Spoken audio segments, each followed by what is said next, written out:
The United Nations Security Council held an emergency meeting at 9 p.m. last night after Russian President Vladimir Putin said that he now recognizes part of Ukraine as Russia and he will send in his troops to be peacekeepers.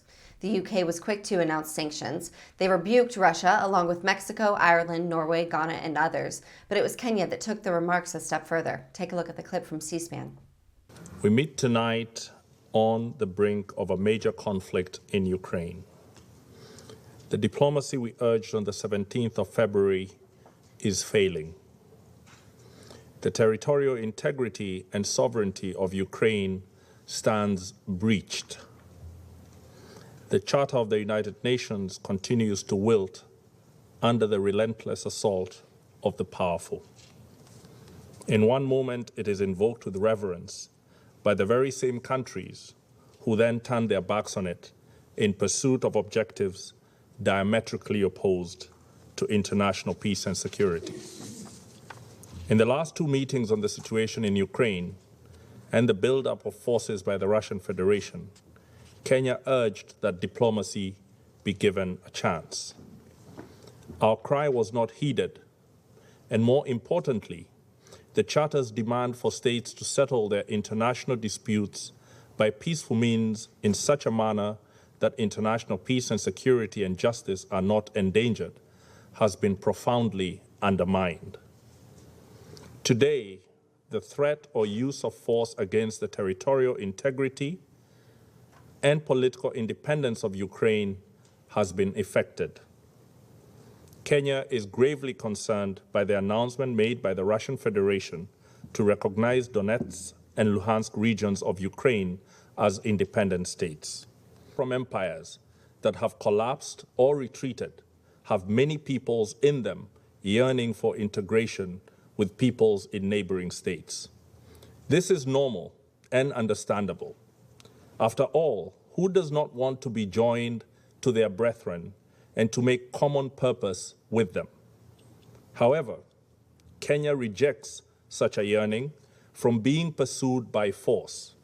We must complete our recovery from the embers of dead empires in a way that does not plunge us back into new forms of domination and oppression.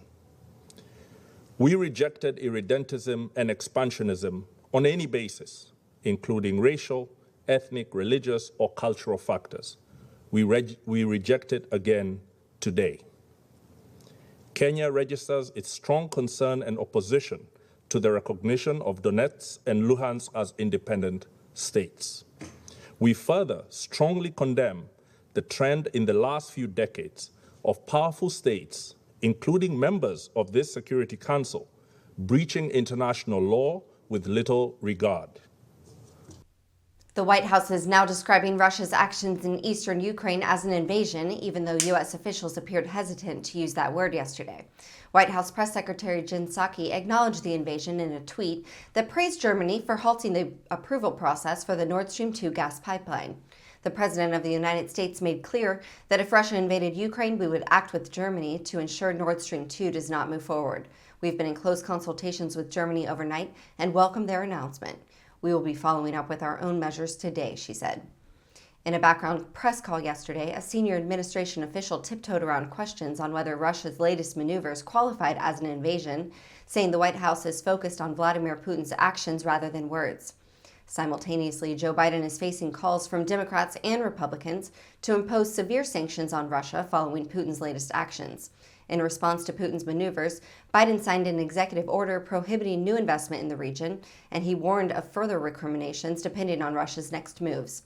But Putin's actions have already sparked calls from members of both U.S. political parties to move forward with the harsh sanctions that Biden has repeatedly promised to issue in the event of an invasion. Biden may give a clearer indication today regarding when sanctions will be issued, so stay tuned. And thank you for watching. Please be sure to visit us at rawstory.com, and if you'd like to see more of the Raw Report, please like and subscribe, and join others who like their news raw too.